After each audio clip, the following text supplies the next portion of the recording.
none other than Dr. Moses Ikiara. He is the Managing Director, Kenya Investment Authority, Nairobi, Kenya. He would be talking with us on the topic of business opportunities for Indian MSME in Kenya. And we are so glad that he is with us today. Okay, sure. And I am really glad, sir, that you could join and enlighten our people of the MSME program, MSME Manthan, to be here with you. And you are obviously going to make a lot of difference and give a very enlightening lecture on the business opportunities which MSME has in Kenya. And of course, sir, you know, before going forward, I would really karibu sana to you. And yes, and just to give you that percentage that all the people are here with you and with you. So, sir, over to you. Thank you very much, Madam Moderator, for your excellent Kiswahili. You are doing very well. Keep it up. Thank you. Yes, and good Asante sana. evening. Yeah, good evening, everyone there in out there in India, and those who are in Kenya. If there are some logging in from here, I'm very happy to have the chance to participate in this. And I've listened to the commissioner for part of the speech, and I must say I'm very, very quite impressed by the detail and the clarity of the incentives that India is giving, MSME sector. So it's my really great pleasure to participate in this virtual forum. And I would like to begin by thanking the Confederation of Indian Micro, Small and Medium Enterprises, and my friend Jitan Shah, together with Chandrakant Patel, for putting together this important event. I'm more excited because for us, India is not any other country in terms of our relationship, because you are between you oscillate between being the largest or second largest trading source of imports for Kenya, and you're also among the top 3 sources of foreign direct investment for our country. So we appreciate the relationship, and that's why I'm happy to participate in this forum. So for those of you who don't know much about Kenya, let me say Kenya is the third largest economy in sub-Saharan Africa. So if you look at the entire continent, Kenya is one of the leading economies in many ways. We are the economic, financial, and logistics hub for the East African region. And in East Africa community, which has 6 countries, we contribute more than 40% of the GDP of the community. We have good features for those who like to come and invest here. These are some of the features that have attracted many companies from India in the past to come and invest here. These features include strategic location. From our capital, Nairobi, you can be able to go to all the capitals in Africa in less than 5 hours, if you include even a little bit of a waiting time. So it's very good strategic location, and from there you can link to Asia. We have direct flights to India, even to Guangzhou in China. We also have direct flights to New York now, and in Europe we have very many flights that link together with the Middle East. So we are very well located. We also pride ourselves in political and economic stability. We more or less like our democracy is more or less like India in this respect. Very noisy, politics and all that, but a very, very strong democracy and the freedoms that we enjoy. We have a fully liberalized economy. So if you make your money, you want to take your money out, no issues.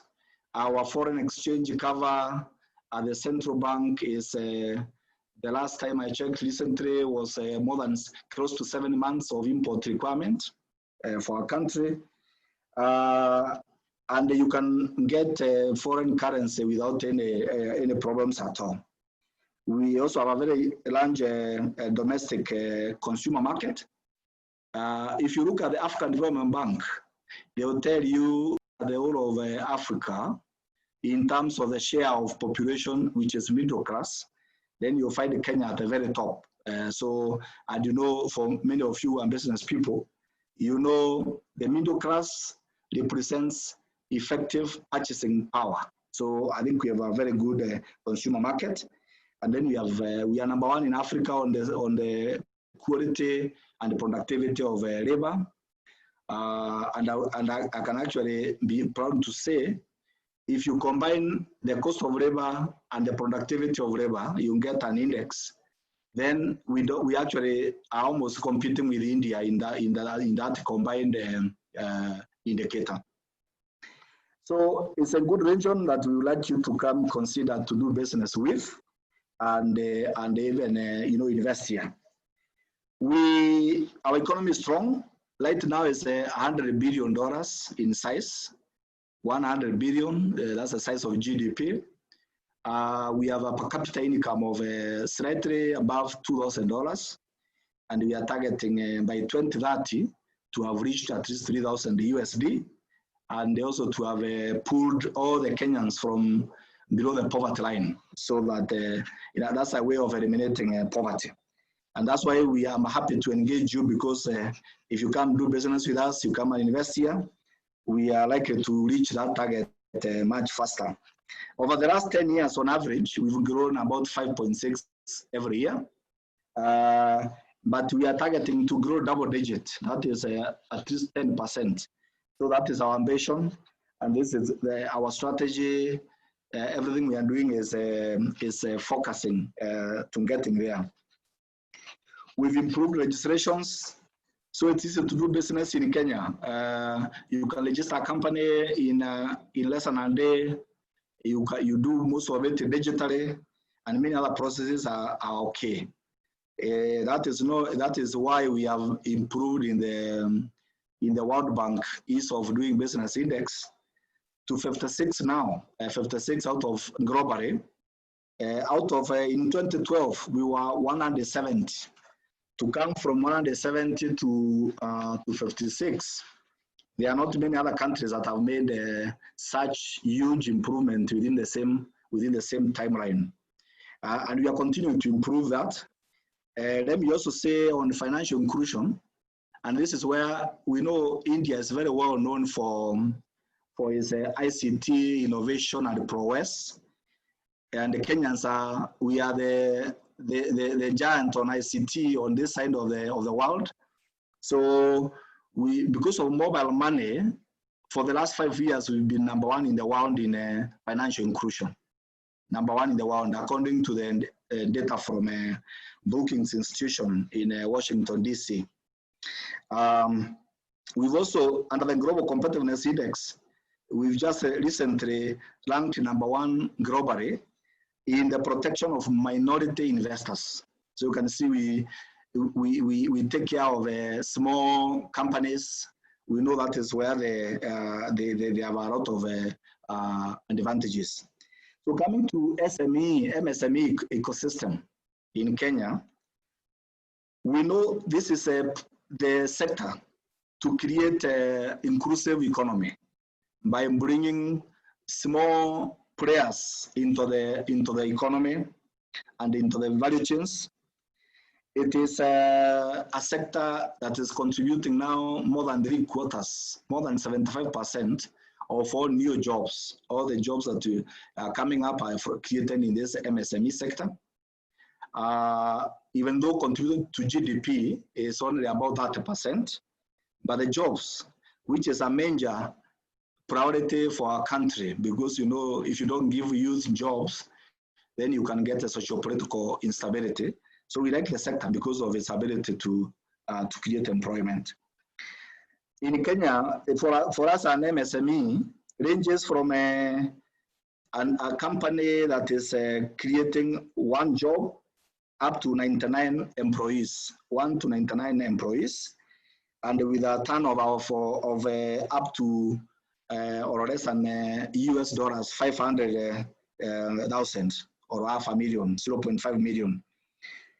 I'm not so sure how the Indian definition of MSME is, but I'm mentioning this so that when you are considering potential partnerships, then you can know how big or the size of our MSMEs. Our MSMEs are in all sectors of the economy, ranging from agriculture to environment, energy, any sector, name it, transport, they are there. If you go to innovation space, they are doing excellent work. In fact, the recent work by World Bank shows Kenya is accounting for 25%, that is 1/4, 25% of all agri startups, you know. So the startups in agriculture that are, you know, using technology. So what that shows you from that overview of our sector is that there's a lot of opportunity to increase the contribution of MSMEs to GDP. If we had 30, but 75% of new jobs, I don't see why we can't be able to go to even 50 or 60% of GDP. And we would like, because that's a very good model, it's a sustainable model, which is inclusive. Let me also say at this stage that we have, as Can Invest, which is a state agency for promoting Kenya to investors, we pay particular attention to this sector. In fact, in our current strategic plan, we have 6 pillars, areas of focus. And one of them is building the multinationals of tomorrow by supporting MSMEs. And the way we support them, we basically profile them to understand at what stage as a particular MSME is, what they are strong in terms of producing, what are their weaknesses, what they need, what they are looking for to go to the next stage. And we help to link them up with, you know, large investors for subcontracts. We also help to link them up with maybe other SMEs or investors for equity or other kind of joint venture partnership. And also to get contracts to supply various kinds of things. So right now in our database alone, we have about 200 that we have profiled. And they would like any of the Indian MSMEs that are looking to form partners, to find partners here, they can give us their interests, and we are going to search against our database to see whether we can get a perfect match. The other thing I would like to say about Kenya is we put a lot of attention in negotiating what we call preferential market access. Because we know for a business person, the most critical thing is the bottom line, how much profit they are making. That one measured against the level of risk. So we've you know, preferential market access in the East Africa community, in the COMESA region, common market for Eastern and Southern Africa. The whole of Africa has agreed to form one giant free trade area, and their population will be eventually much bigger than India, and even India and China combined by the year 2050, if you look at the population projections. So the time is now to go to Africa, get the best country in the continent where you can settle, and then be ready to serve the whole of Africa, because that's where the greatest demand is going to come now. So we estimate that all the preferential agreements we have negotiated, including AGOA, we are replacing it with an FTA with the US. We've started negotiations already. We're also having special arrangements with Nigeria and with Ethiopia, special agreements, special status agreements, because those two countries are the most populous in Africa. So we estimate our PTAs or preferential trade agreements cover about 1.4 billion people, and our market capacity of $29 trillion. So we continuing to. So I'm saying this because I want for you to look at if you're looking for a place in Africa to really establish a foothold in the continent, you come here, because then you are able to not only serve the 50 million people who are the Kenyans, but also the billions that are going to be in the continent, and also the 1.4 billion that we have arranged preferential agreements with. Very briefly on investment opportunities that we have. One of the critical ones, and we have chosen this one, so we have many opportunities, but we are focused on opportunities that are more aligned to the prowess, to the reputation of India. One is textile and apparel production. So we are now the largest exporters of apparel, clothes, to the US from Africa. But almost everything is important. You know, we import a lot of fabrics. 90% of the fabric we're importing from India, China, and Pakistan. And we import also other items. So the local value added is very minimal, and we would like to change this. So we are setting up as a dedicated special economic zone. It's already been established. There's a standing gauge railway reaching there. It's one can now apply for land allocation, and in this particular area, we'll be able to give people who can build the textile mills power, electricity at 5 US cents per kilowatt hours. And we also, that's an area where we generate a lot of steam for geothermal. The people who are in this industry, I'm told that the steam helps in some processes of textile manufacturing, so they can actually reduce the competitive, it can improve the competitiveness further. So anybody who would like to, who are in textile and apparel sector, we would like to invite you to come and join us. The other one is leather processing. We are only second to Ethiopia in terms of the livestock population, but we import 20 million pairs of shoes every year. So we are wasting our hides and skins.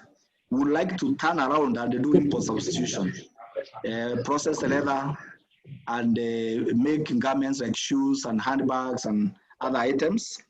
So again, those who are in this area, you can see the market is very big, and you can also be able to export even to the US under the FTA we are negotiating. Under the AGOA now, which goes up to 2025, and subsequently the FTA then will kick in.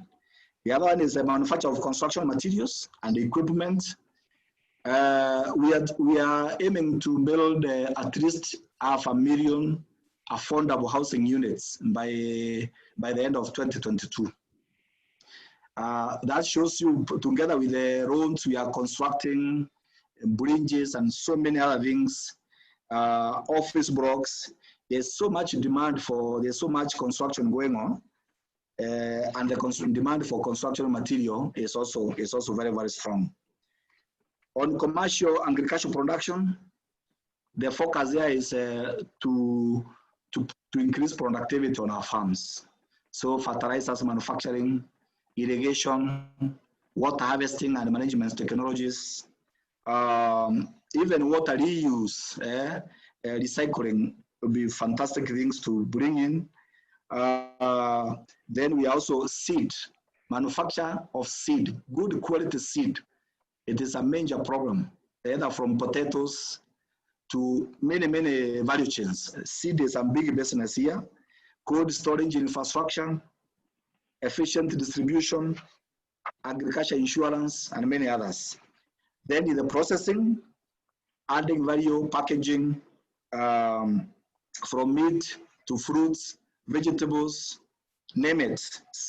We also have pulses, we know India market is very strong for pulses.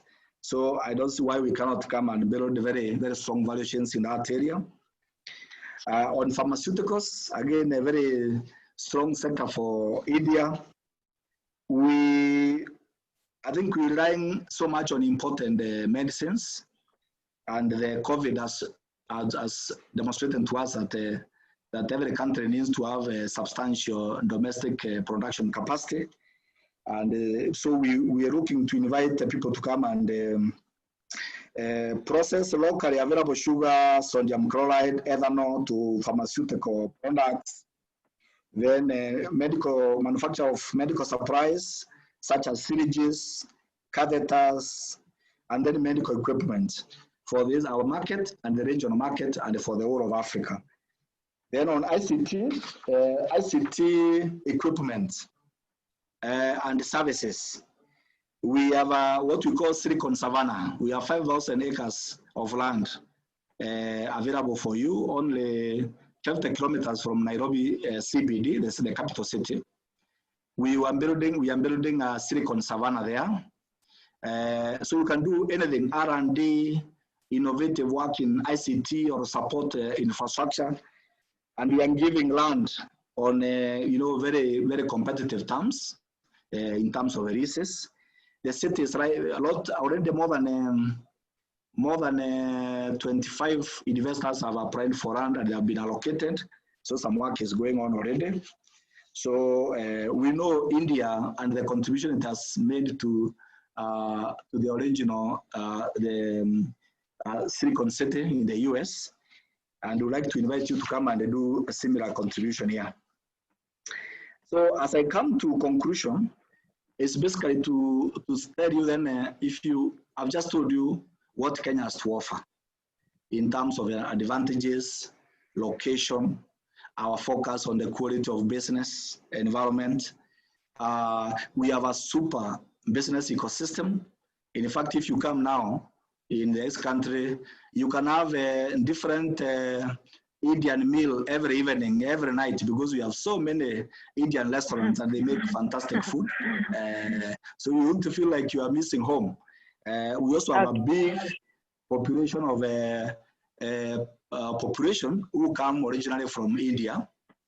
Some are even members of parliament. One of them is my friend, who is a member of parliament in an area just near within the capital city. So you can consider as a home away from home. We have many opportunities. We have a big market in the country and in the region and globally. So the next question is, you may ask, if I come there, who is going to help me navigate and do the business? That's where I come in. So me and my team of about 70 people, our work is to support business people. So we tell you the opportunities, we keep a database of that, all the opportunities in our country, in different sectors, in different parts of the country.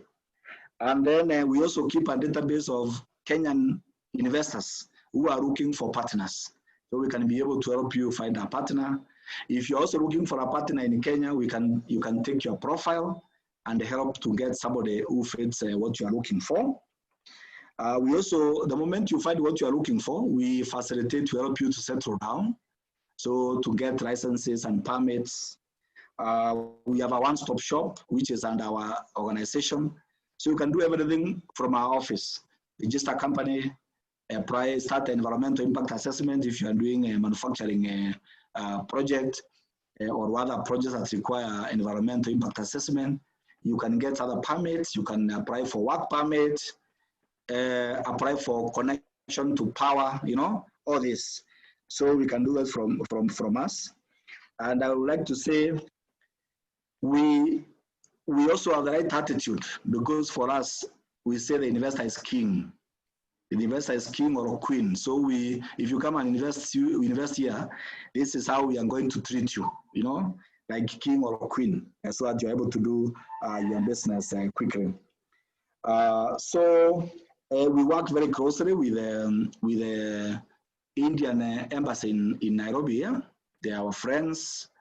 I know we also keep very constant liaison with our embassy in India.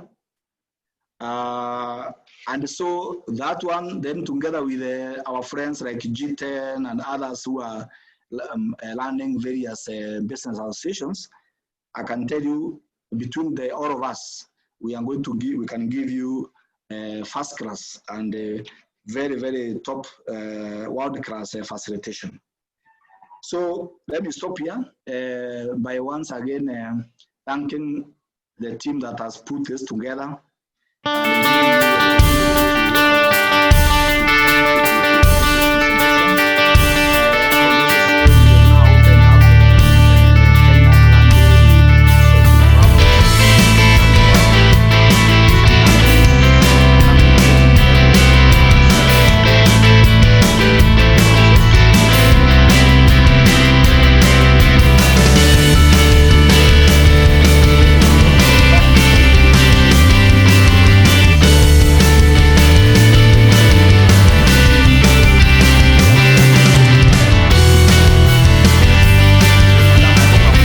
Surpassed my time. We